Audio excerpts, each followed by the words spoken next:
तो सर्वरूप दर्शे नरहरि, सर्व रूप में भगवान का दर्शन हो रहा है। तो हम यही निवेदन कर रहे थे, प्रत्येक साधक को अपना लक्ष्य यही बनाना चाहिए कि हमें सर्वत्र भगवत दृष्टि प्राप्त हो जाए।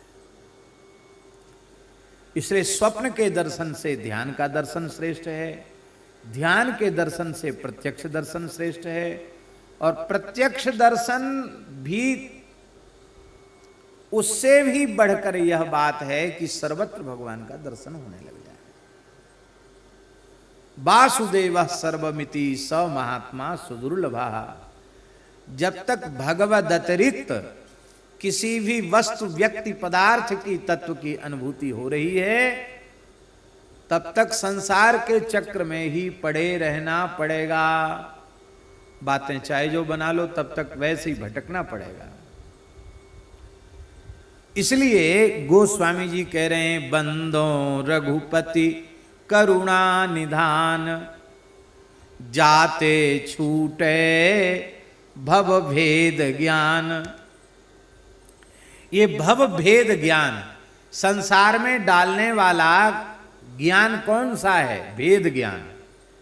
भगवान से भिन्न अनुभव होना, भिन्न दर्शन करना, भगवद अतिरिक्त जगत का अनुभव करना, यही भेद ज्ञान है। और ये भेद ज्ञान अपने साधन से नष्ट नहीं होगा, ये भगवत शरणागति से ही दूर होगा। इसलिए भगवान करुणा निधान, भगवान जब कृपा करेंगे तो सर्वत्र उनका अनुभव होने लग जाएगा। गोस्वामी जी को हुआ है। हाँ, जड़ चेतन जग जीव जत सकल राम मय जानी, बंदौ तिनके पद कमल सदा जोरी जुग पान। बंदौ तिनके पद कमल सदा जोरी जुग पान। सिय राम मैं सब जग जानी, करऊं प्रणाम जोरी जुग पानी। सर्वत्र भगवत दृष्टि भगवान की कृपा से ही प्राप्त होती है।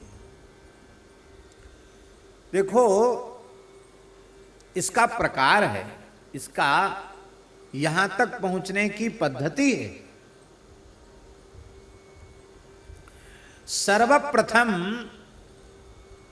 गुरु तत्व में भगवान को स्वीकार करो। देखो, एक बात हम आपको बार बार कहने की जरूरत नहीं, फिर भी कह देते हैं। हम अपने मन से एक शब्द भी नहीं बोलते हैं।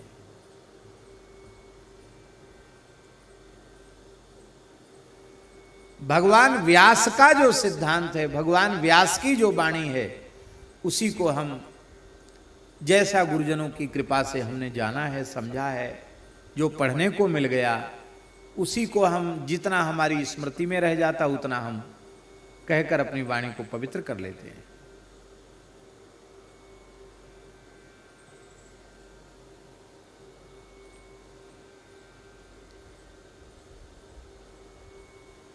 भगवान व्यास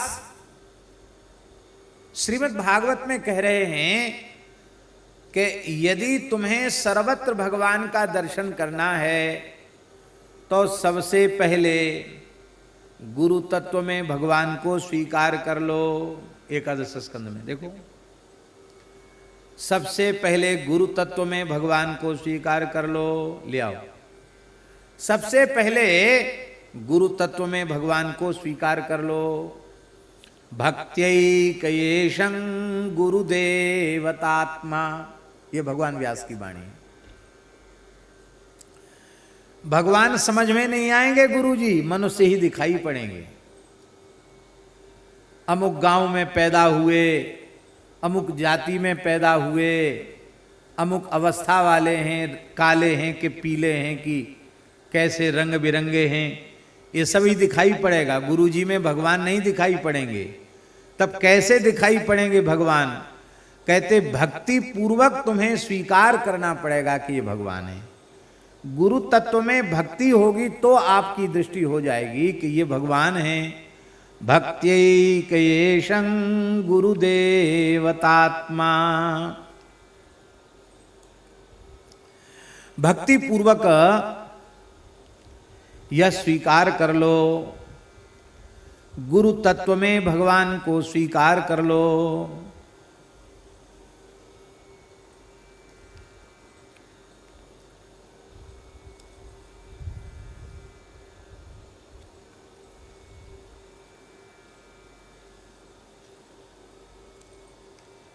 श्री राम जय राम जय जय राम, श्री राम जय राम जय जय राम, श्री राम जय राम जय जय राम, श्री राम जय राम जय जय राम, श्री राम जय राम जय जय राम। ये 37 नंबर श्लोक है 11वें स्कंद के द्वितीय अध्याय का 37वां श्लोक। इसमें व्यास जी कह रहे हैं सर्वत्र भगवत दर्शन करो, तब तक भय और शोक की निवृत्ति नहीं होगी, जब तक सब में भगवान का अनुभव नहीं होगा। क्योंकि भयम द्वितीयाभिनिवेश तस्या दीशा दपे तस्य विपर्ययो स्मृति तन्मायया तो बुध आभजेत तम भक्त्यैकयेशं गुरुदेवतात्मा। अब सर्वत्र भगवान का दर्शन कैसे करें, तो पहले उसकी एक इकाई स्वीकार करनी पड़ेगी। इकाई क्या है? बोले भक्ति पूर्वक गुरु तत्व में भगवान को स्वीकार कर लो। अब गुरु तत्व में भगवत भाव हो जाएगा तो उनकी कोई भी बात सामान्य समझ में नहीं आएगी, सब चीजें उनकी असामान्य ही समझ में आएंगी। उनके चरणों में अगाध श्रद्धा हो जाएगी, उनमें प्रेम हो जाएगा, उनमें विश्वास हो जाएगा। फिर उनकी प्रत्येक वाणी का वह श्रद्धा पूर्वक आदर करने लग जाएगा। तो गुरुजी कहेंगे कि देखो बेटा, ये रामकृष्ण नारायण ये भगवान हैं, इनको भगवान मानो, तो भगवान के प्रति भगवत भाव हो जाएगा। फिर वो कहेंगे कि वह भगवान रामकृष्ण नारायण वही तुम्हारे अंतर्यामी हैं, और जो तुम्हारे अंतर्यामी हैं वही सबके अंतर्यामी हैं, इसलिए वह परमात्मा तुम्हारे भीतर भी हैं, जिस रूप में तुम्हारे भीतर हैं उसी रूप में सब में हैं। देखो, ये तुलसी को पौधा नहीं मानना, ये साक्षात भगवान हैं। देखो, गाय को 4 पैर वाला पशु नहीं मानना, जीव नहीं मानना, ये साक्षात भगवान हैं।